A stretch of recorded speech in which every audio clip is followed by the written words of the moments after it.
आज की इस वीडियो में हम बात करेंगे प्रकृति के मूल बल या फंडामेंटल फोर्स। ये फिजिक्स का बहुत ही इम्पोर्टेंट टॉपिक है, कई बार एग्ज़ाम में भी पूछा जाता है। तो देखो, प्रकृति के मूल बल 4 प्रकार के होते हैं, यानी कि फंडामेंटल फोर्स 4 टाइप्स के होते हैं। तो देखो, पहला है ग्रेविटेशनल फोर्स, इसको आप हिंदी में बोलेंगे गुरुत्वाकर्षण बल। दूसरा इलेक्ट्रोमैग्नेटिक फोर्स यानी कि विद्युत चुंबकीय बल। और तीसरा है वीक न्यूक्लियर फोर्स यानी कि दुर्बल नाभिकीय बल। और चौथा बल है स्ट्रॉन्ग न्यूक्लियर फोर्स यानी कि प्रबल नाभिकीय बल।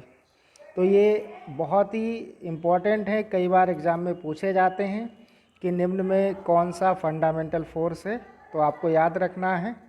और यहाँ से एक दूसरे प्रकार से भी क्वेश्चन बनता है, पूछता है कि सबसे दुर्बल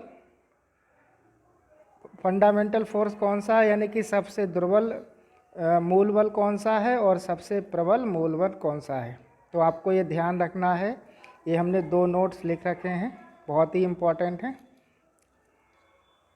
तो देखो, पहला नोट है कि सबसे दुर्बल ग्रेविटेशनल फोर्स होता है।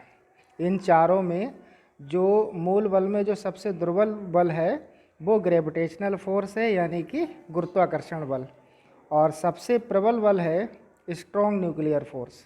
तो ये ध्यान रखना है, ये बहुत ही पूछा जाता है एग्ज़ाम में कि मूल बल में या निम्न में कौन सा सबसे दुर्बल बल है, दुर्बल फंडामेंटल फोर्स है, या सबसे प्रबल फंडामेंटल फोर्स कौन सा है। तो आपको ध्यान रखना है कि सबसे दुर्बल ग्रेविटेशनल फोर्स होता है और सबसे प्रबल मूल बल कौन सा है, स्ट्रॉन्ग न्यूक्लियर फोर्स है।